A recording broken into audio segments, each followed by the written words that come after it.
Assalamualaikum semuanya. Jangan lupa subscribe, like, lonceng, dan share video ini. Salam warahmatullahi Waalaikumsalam warahmatullahi wabarakatuh. Oke, terima kasih untuk mengawali kegiatan pagi hari ini. Kita mulai dengan berdoa terlebih dahulu ya, biar diberikan kelancaran. Berdoa, dipersilakan. Berdoa selesai. Selamat pagi semuanya. Pagi. Sebelum dimulai kegiatan KPM ya, KPM-nya, saya mulai dengan cek kehadiran dulu. Silakan nanti yang dipanggil namanya bilang hadir ya. Sekalian lambaikan tangannya di layar. Yang pertama Abdul Rafiq, ada? Kanan? Syifa ada? Oke. Selanjutnya Nabil, ada ya Nabil ya di pondok ya? Mar? Adil. Oke, Yusuf Anwar. Hadir. Izin Raya Samudra. Hadir, Zat. Oke, kemudian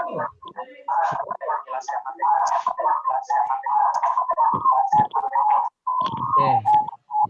Nanti ketika Pak Teguh menjelaskan, silakan untuk mute-nya ya, atau voice-nya untuk bisa di off-cam dulu.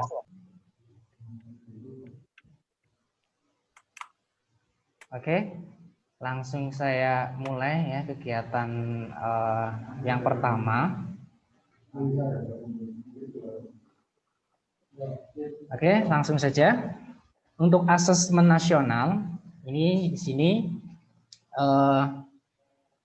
informasi yang diberikan secara resmi dari pemerintah itu pada tanggal 14 sampai dengan tanggal 16 Oktober 2020 yang berkaitan dengan upaya meningkatkan mutu pendidikan Indonesia.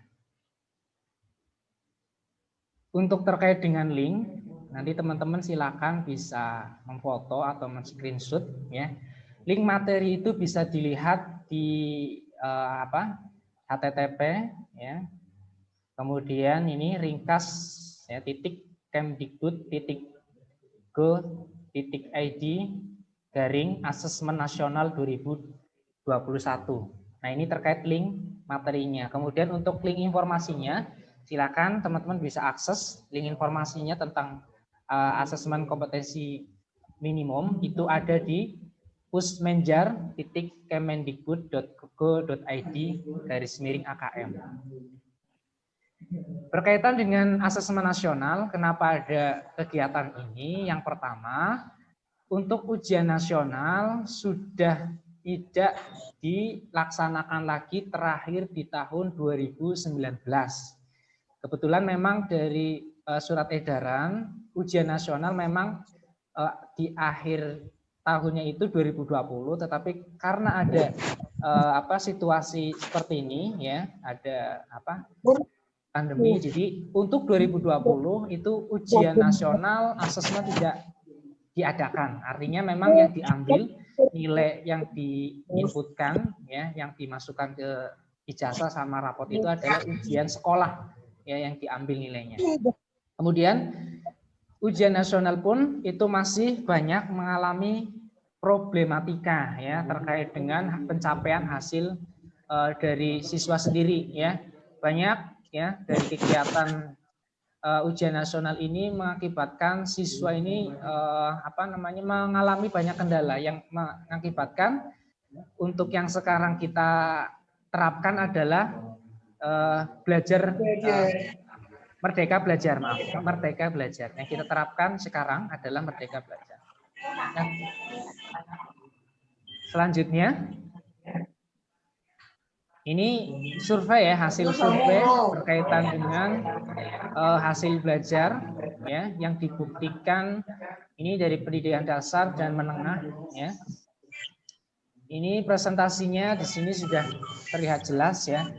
Skornya dari tahun 95 sampai dengan tahun 2020 itu 70% siswa berada di bawah kompetensi minimum. Artinya target yang diberikan oleh pemerintah masih belum tercapai. Kelihatan kan? Ada waiting.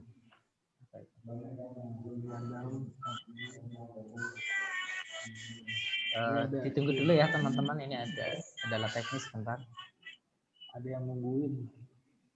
Udah masuk. Yang ikut 16 itu.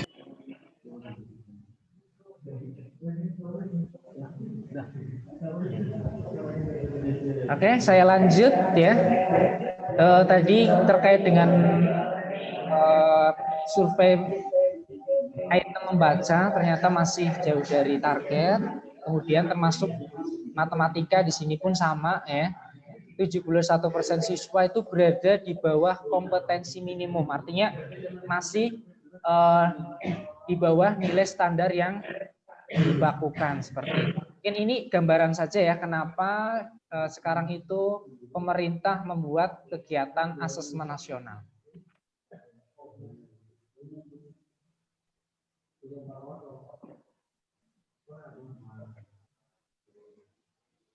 Ini di close saja Pak Bu, yang partisipan ini.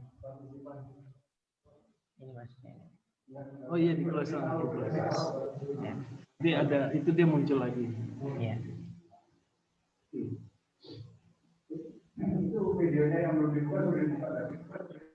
Oke.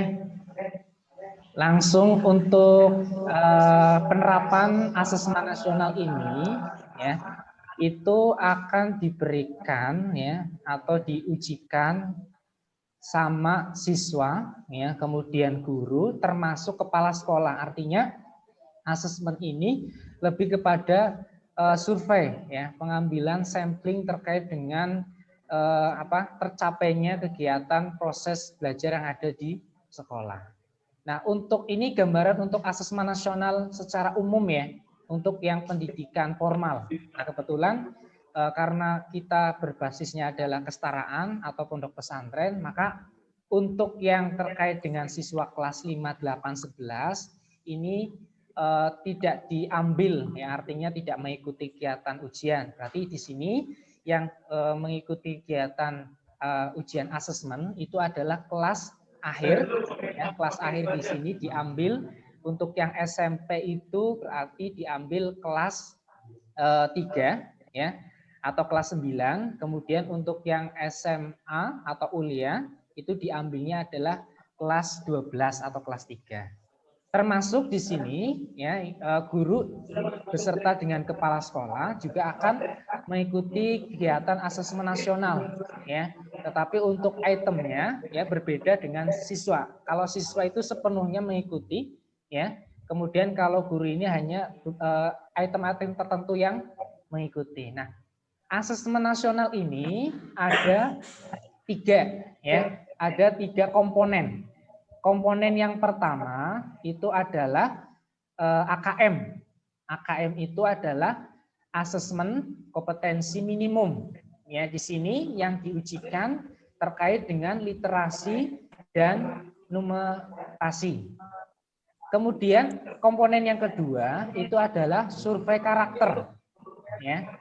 Komponen yang ketiga adalah survei lingkungan belajar.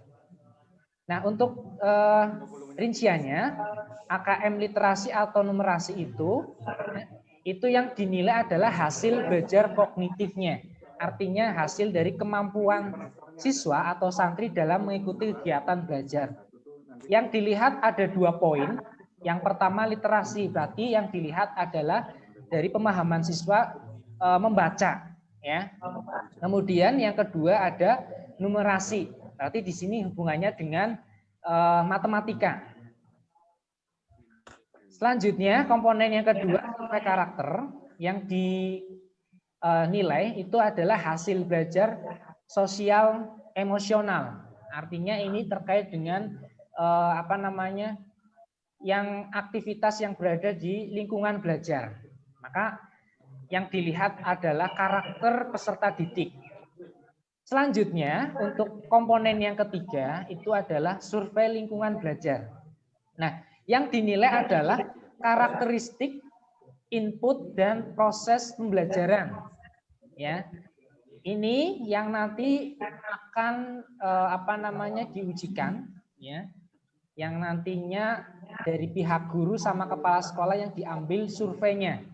Jadi poin ini, ya, yang nanti akan diujikan khusus untuk guru dan kepala sekolah. Jadi berbeda ya dengan siswa. Nah, dari asesmen nasional ini, ya, itu tujuannya adalah mengevaluasi kualitas sistem pendidikan, ya, di Indonesia.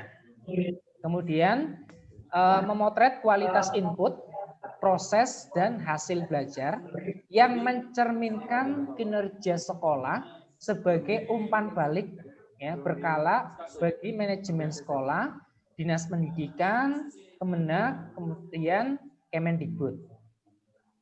Oke, langsung. Banyak tuh yang gabung belum diajarin. Nah, untuk asesmen nasional 2021 adalah pemetaan mutu pendidikan pada seluruh sekolah, madrasah, dan program kesetaraan jenjang dasar sampai dengan menengah. Ya. Kemudian terkait dengan mutu diukur menggunakan 3 instrumen. Ya. Yang pertama, asesmen kompetensi minimum. Itu mengukur literasi membaca dan numerasi sebagai hasil belajar kognitif. Tadi sudah disampaikan ya, ini penjabarannya. Kemudian yang kedua ada survei karakter. Nah, survei karakter di sini yang diukur adalah mengukur sikap, kebiasaan, nilai-nilai sebagai hasil belajar non-kognitif. Kemudian untuk survei lingkungan belajar itu mengukur kualitas pembelajaran dan iklim sekolah yang menunjang pembelajaran. Nah, dari 3 item ini adalah komponen yang nanti akan diujikan. Nah, yang diikuti oleh murid, guru dan kepala sekolah, itu sudah disampaikan juga. Untuk yang item 3-3-nya ini akan diujikan ya atau diikuti oleh siswa. Tapi untuk guru ya, untuk semua guru itu mengerjakan survei lingkungan belajar secara mandiri. Termasuk kepala satuan pendidikan. Nah, seperti itu. Maksudnya udah masuk ke sini. Ini ada Kelihatan.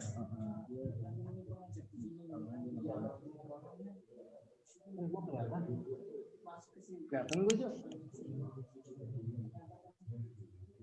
Tapi memang harus antum nyatin. Iya, harus ada yang jadiin admin. Malam. Oh ya, yang ini tadi kan udah. Biar otomatis aja nggak bisa. Bisa di setting. Ini apa? Ini saya Dihilangin aja. Bisa, nggak apa-apa. Nah, biar kelihatannya itu jelas. Ini kan bisa masuk dengerinnya dari sini ya. Nah, saya lanjut ya semuanya teman-teman. Selanjutnya, Iya, datang lagi. bentar.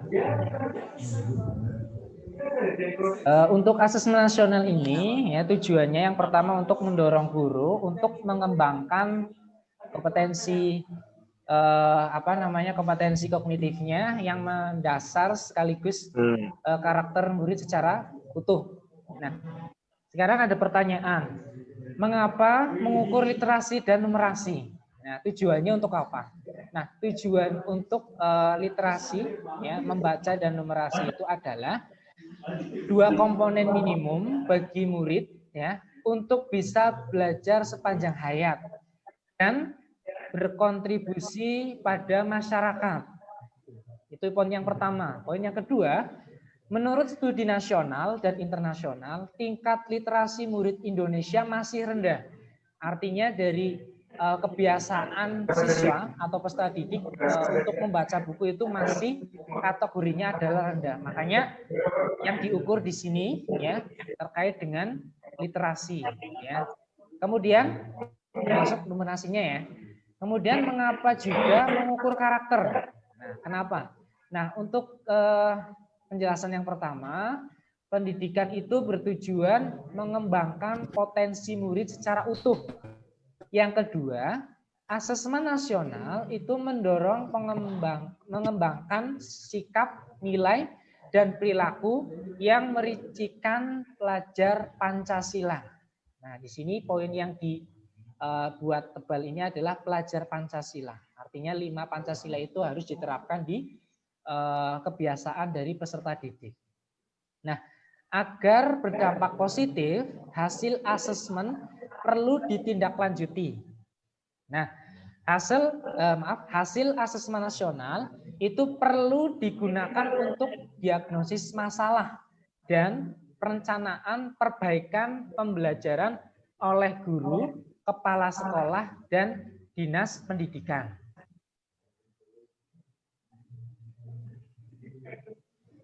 Nah, untuk terkait kisi-kisinya, ya komponen AKM, ya kita poin yang disampaikan di sini adalah asesmen kompetensi minimumnya itu, ya. Yang pertama terkait dengan literasi membaca, itu konten yang diujikan adalah terkait dengan teks informasi. Yang kedua adalah teks sastra, ya. Ini terkait kontennya. Kemudian untuk yang selanjutnya ada proses kognitifnya, artinya proses pembelajaran yang ada di kelas, ya, atau di lingkungan sekolah. Ini yang pertama, maaf, bentar. Yang pertama itu tentang menentukan informasi. Yang kedua, interpretasi dan integrasi. Yang ketiga, evaluasi dan refleksi. Artinya dari berbagai sumber yang ada di lingkungan sekolah, ini semuanya akan dilihat proses kognitifnya atau diambil survei terkait dengan proses kognitifnya. Kemudian terkait dengan konteksnya, nah konteks di sini artinya yang dinilai adalah masing-masing individu. Artinya nanti individu yang mengikuti asesmen ini memiliki jawaban masing-masing atau memang dijawab sesuai dengan yang diikuti selama proses pembelajaran, ya. Nah, di sini konteksnya itu personal, ya. Kemudian yang kedua ada sosial budaya, kemudian saintifik atau pendekatan. Nah, ini ada lingkup, ya, item-item yang ada di literasi membaca. Kita geser ke numerasi, ya. Di numerasi ini juga ada 3 item. Item yang pertama yaitu kontennya. Konten di sini ada bilangan. Nah, ini berarti numerasi hubungannya dengan matematika. Yang jelas teman-teman suka dengan matematika semuanya, ya. Oke. Oke. Konten yang pertama ada bilangan. Bilangan jelas sekali, ya, teman-teman udah paham lah urutan bilangan, ya.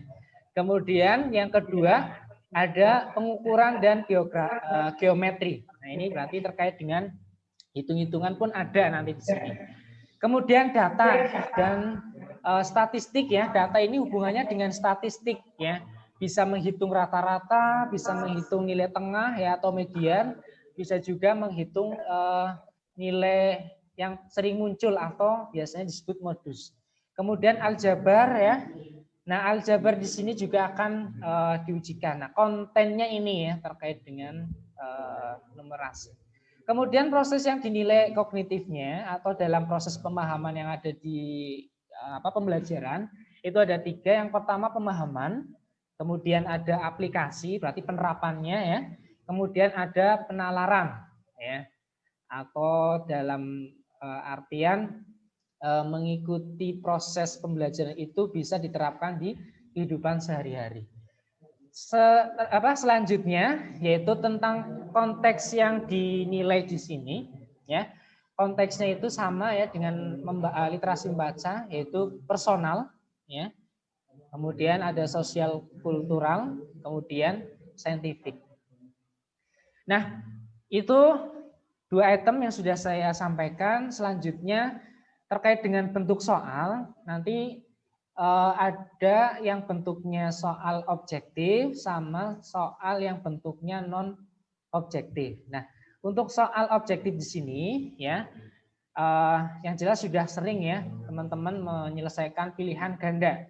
Nah, pilihan ganda di sini ada keterangan hanya satu jawaban benar. Artinya ada soal bacaan, kemudian teman-teman memilih ya dua pilihan yaitu benar dan salah. Nanti bisa dipilih sesuai dengan jawaban yang ada di soalnya. Kemudian pilihan ganda kompleks. Artinya jawaban benar bisa dipilih lebih dari satu. Jadi nanti pilihannya ada 4, silakan nanti bisa dipilih lebih dari satu. Kalau misal 4-4-nya benar, berarti bisa diklik 4-4-nya itu benar ya, seperti itu. Kemudian yang berikutnya menjodohkan. Ya. Menjodohkan di sini artinya ada soal kemudian dipilih jawaban yang tepat. Nah, itu cara menyelesaikannya. Kemudian yang terakhir di bentuk soal objektif itu ada isian singkat. Nah, berarti di sini ada isian singkat berupa angka. Angka ini biasanya kalau bentuk soalnya adalah numerasi. Kemudian juga bisa menuliskan nama apabila misal ya dalam survei karakter atau survei lingkungan belajar, misal guru matematika di Pondok Imam Nawawi namanya siapa? Nah, nanti bisa diketikkan di jawabannya seperti itu. Yang jelas di situ nanti ditulis M. Teguh Arifianto seperti itu. Kemudian terkait dengan bentuk soal juga, itu juga ada non objektif IC. Artinya kalau IC menuliskan jawabannya itu panjang ya. Silakan nanti bisa ditulis berdasarkan dengan jawaban masing-masing individu. Bergeser terkait dengan hasil asesmen nasional 2021 itu ya. Bentar.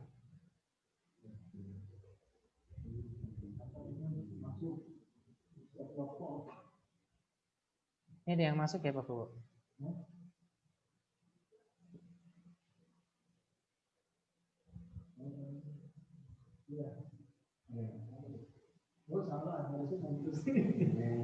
Ini gimana nih Pak Bu? Bentar ya teman-teman, kendala teknis. Apa nih? Masuk gimana? Mesin biar hilang. Apanya? Share screen ya? Udah selesai? Ya, ini mesinnya dulu masih biar ke atas. Ini Nah itu. yang mana sih maksudnya? Ini kan? Ini tampilan ini biar ke atas. Ada chat ya masuk. Bukan.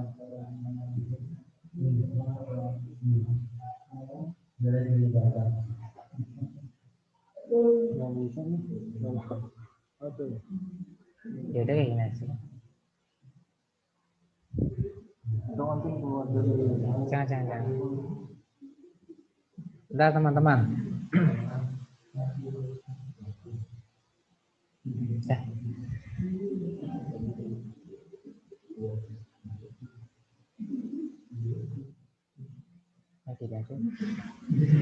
Ya. Oke, selanjutnya saya lanjut ya teman-teman. Semoga masih dalam keadaan semangat semuanya ya. Nanti ada sesi tanya jawab, silakan bisa ditanyakan ya. Saya lanjut lagi ya terkait dengan hasil asesmen nasional 2021 ini digunakan sebagai pemetaan awal ya.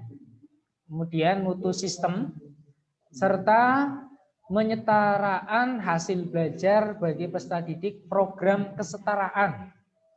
Ya. Yang pertama, ya, pemetaan mutu sistem pendidikan. Nah, di sini ya untuk terkait hasil asesmen nasional 2021 ini tidak digunakan untuk menilai prestasi murid ataupun kinerja guru dan sekolah. Ya.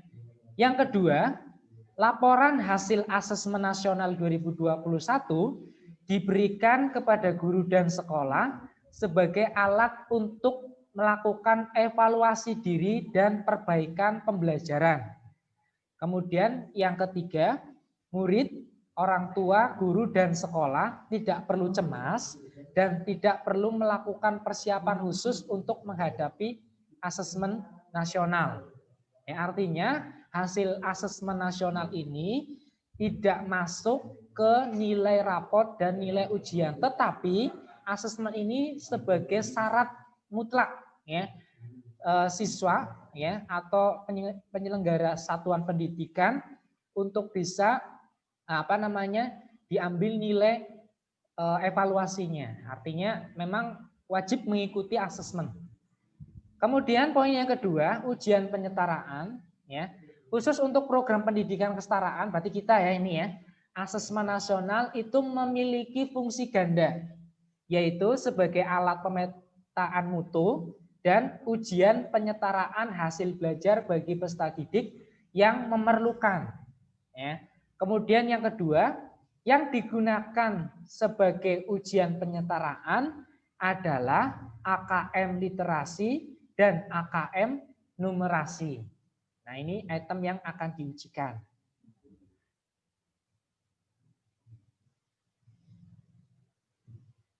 Oke, dilanjutkan.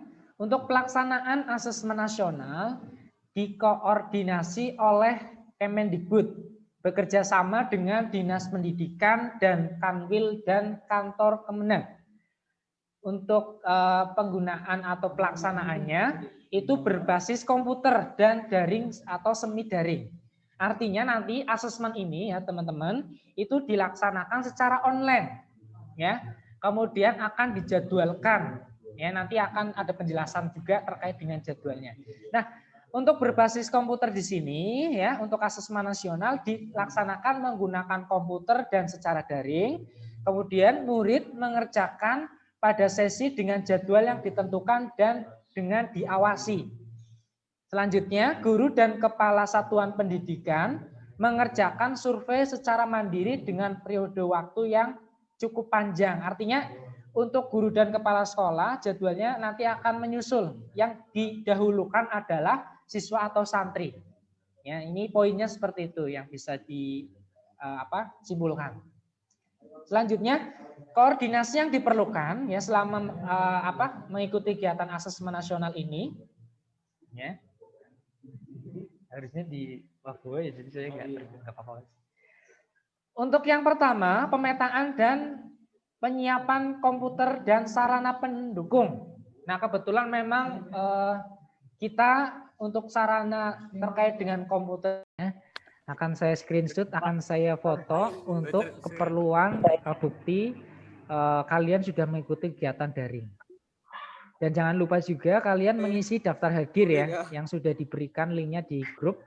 Itu juga termasuk syarat antum bahwa sudah mengikuti kegiatan KPM ya, seperti itu. Nah, sementara yang sudah masuk di sini 23 partisipan ya, tadi sempat sampai angka 28 ya, sebagian sudah masuk semua berarti kalau dilihat ya, walaupun beberapa ada yang izin lewat Pak Teguh ya, langsung tadi lewat HP. Nah, sekarang silakan yang belum kelihatan tampilan videonya ditampilkan. Saya ulangi lagi, ditampilkan ya. Biar kelihatan ya.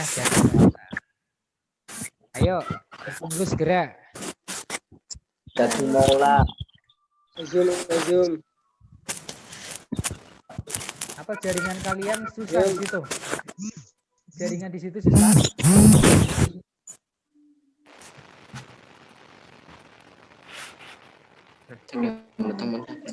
Ditunggu ya 1 menit untuk bisa melihatkan videonya. Terima kasih ya semuanya. Pak Teguh izin live ya. Assalamualaikum.